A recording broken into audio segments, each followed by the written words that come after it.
Hey, there she is, Madison Hock, Is this joining the us, Pete Sousa?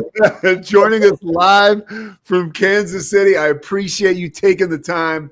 And if you can't get on camera, it's all good. We got this beautiful shot of you, a glamorous Madison Hock headshot that's doing Wow, all that is the a great photo. I had good hair back then.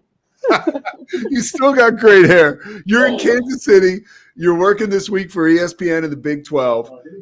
You're also an analyst for Fox Sports and a sideline for the San Antonio Spurs. Right now, though, I want to keep it specific to the Big 12 women's tournament in Kansas City. I imagine you got in yesterday. What's the vibe like around the city coming up to a tournament like this? Yeah, I did. I got in yesterday. I'm really excited to be here in Kansas City for the tournament. I mean, just so much excitement around this conference right now, and rightfully so. 5 teams in the top 25, just so much talent from top to bottom. I got lucky being able to make it to Kansas City with all the bad weather in Dallas. A lot of flights did not take off. So I did get lucky to get in last night and got to the hotel. It's the official Big 12 hotel. So it's super nice, branding everywhere. Just really cool to be a part of this atmosphere. I mean, you know this, Pete. Like, it's the best time of the year, in my opinion. I played college basketball. I played in tournaments like this. So this is so exciting just to be in this atmosphere. Anything can happen in March, and you can just feel it in the arena here at the T-Mobile Center right now. So UCF and BYU is getting ready to tip things off at 11 o'clock. It'll be game one of 15. I will be here for all 15. So just really excited. I was telling someone, Rachel Galligan's working with me, and I was telling her, this brings me back to my AAU basketball days where you're just spending your entire day in the gym. And although I won't be lacing up, I do have my Jordans on, so I am ready to go if anyone wants me at any point, but I'm pretty washed up. So anyway, so excited to be here. It's going to be a lot of fun. So, by the way, I was flying out around the same time at a DFW. My flight got canceled. Did you get delayed a lot? Oh, no, I was out of Love Field. I always go out of Love Field. I'm a Southwest girl Okay. and was able to make it out. I know a lot of people's flights were canceled. My husband was flying from Phoenix to Dallas. He got canceled. So a lot of moving parts to get here, but I woke up this morning and looked outside and there was snow everywhere. So wasn't used to that when it was still like 75 in Dallas, but the snow is melting and things are looking better. All right, so you mentioned you got BYU coming up. Early games, like you said, tip off in about a half hour. That's UCF and BYU, then Houston, Colorado, followed by Arizona State, Cincinnati, and Texas Tech and Kansas. That's day one. Some of the bigger programs getting some buys, right? Baylor and TCU, to be specific, along with West Virginia. I wanted to ask you about the Baylor and TCU game. You had a front row seat to calling the game for Fox on Sunday. What about TCU makes them so good? Whew, that's an easy answer. Haley Van Lith and Sedona Prince. In all reality, though, that program, from what they've been able to do in the last 2 years, going from not winning very many games at all 2 years ago, and then to last January in 2024, having to hold open tryouts because they didn't have enough healthy players. They couldn't compete, having to forfeit games because they didn't have enough eligible players because of injuries. And then you take a look at the turnaround that head coach Mark Campbell has done with the Horned Frogs. It is so impressive. I really have never seen anything like it with the women's game. But a lot of that turnaround is because they went out in the transfer portal and they got players like Haley Van Lith. To me, the offense completely runs through her. Their offense is a 4-out, 1-in spread pick and roll type of offense, and Haley is the conductor. She is the point guard. She's making it all happen. And Sedona Prince, not too bad either. And it's such a unique story with TCU too, because you have a center like Sedona Prince who is averaging almost a double double in conference play, 23 points and 9.6 rebounds for Sedona. But the thing with her is this is her 7th season. Fun fact, she was a 2018, said to be a 2018 graduate. I graduated in 2017. I haven't touched a basketball in like since then. So she's still going strong, but she's so much fun to watch. They play so well off of each other. But then you have spacers within that pick and roll offense, like a Madison Connor, who leads the nation with most 3-point attempts per game. They are just, although they don't have many players that come off the bench and contribute a lot when it comes to scoring, they have a lot of players that really contribute a lot on the defensive end.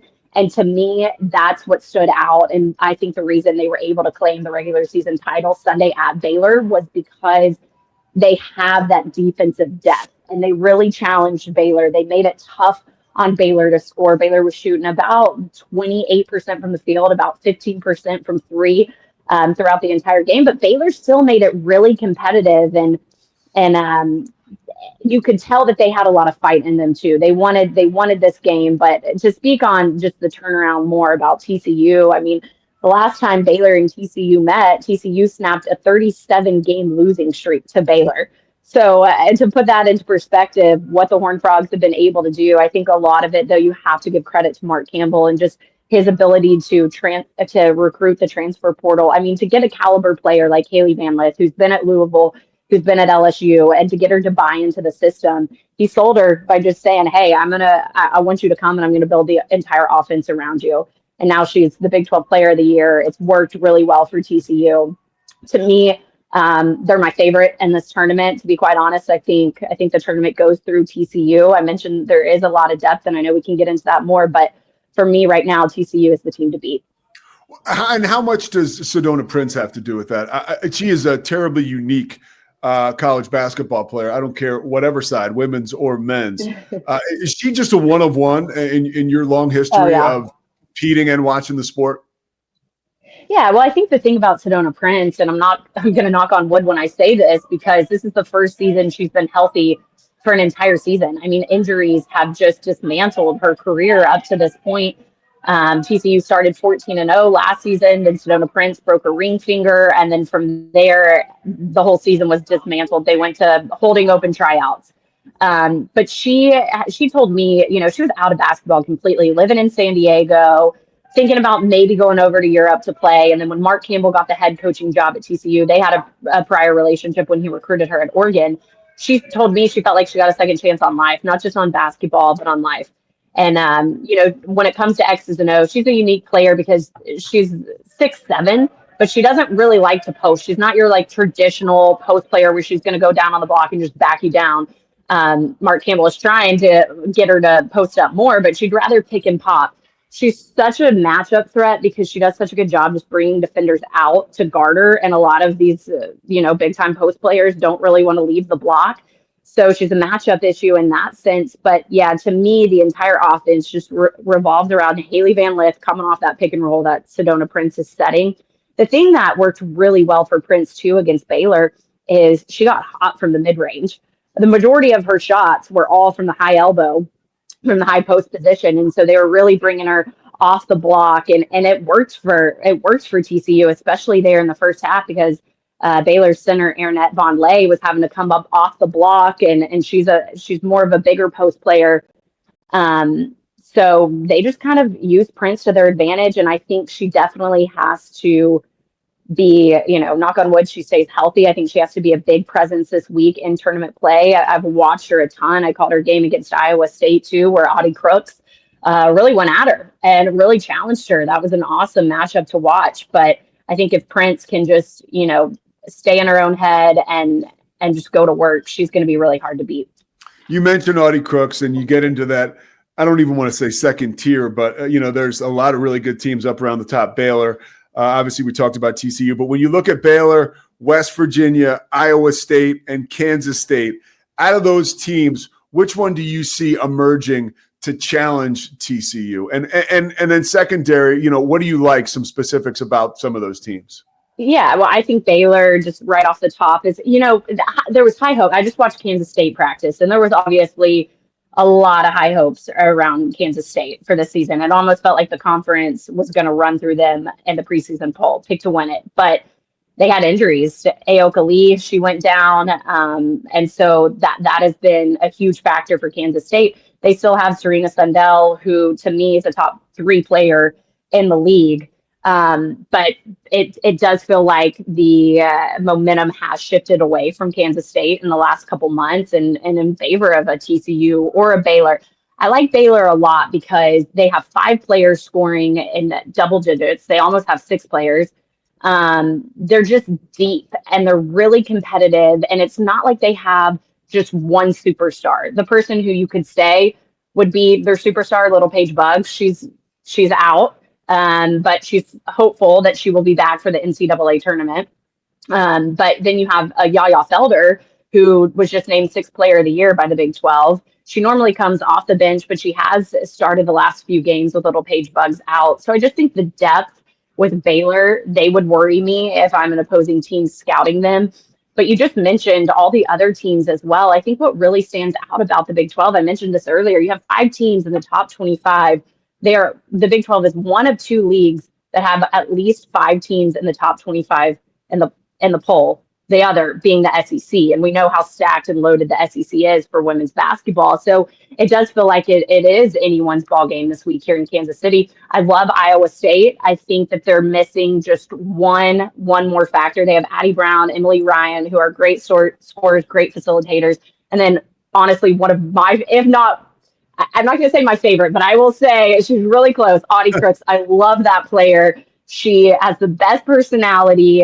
She's so lighthearted, but she is a dog. She's such a matchup issue because if you play behind her in the post, she has the size and the physicality to just completely bury her opponents. But then she's also really smart, too. To be as young as she is, just a sophomore, she's really smart. She can help direct Iowa State's offense really, really well. But I mean, I could go on and on. Oklahoma State, another big team, number 21 in this week's AP Top 25, finishing 8 spots higher than preseason polls predicted them. They finished number 3 and were predicted to be number 11. But you know this, Pete, it doesn't matter what teams and what the media is saying about you in the preseason. It matters what you're able to do here in March. And I think Oklahoma State has a lot of momentum right now. But I'm getting long-winded because I'm really passionate about how deep this conference is.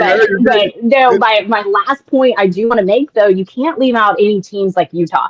Just talking to Rachel Gallion, and you know, she knows this league better than anyone. And she said her sleeper team's Utah. And she had a great point. Gianna Neekins and Kennedy McQueen, they combined for 50, 40, and 90. So what that means is they were both shooting 50% from the field, 40% from 3, and 90% from the free throw line. When you have 2 elite scorers putting up percentages like that, you're going to be really hard to beat. And as a reminder, Utah did beat number 3 Notre Dame earlier this season. So the depth, the parity, Pete, when we were hosting college football in the Big 12 together, we talked about the parity within football. It kind of reminds me of that. Like there's not, yes, TCU, ran away with the regular season, but for the first time in league history, it came down to a winner-take-all game in the final day of the regular season. So that just speaks even more to the parity inside the Big 12 right now.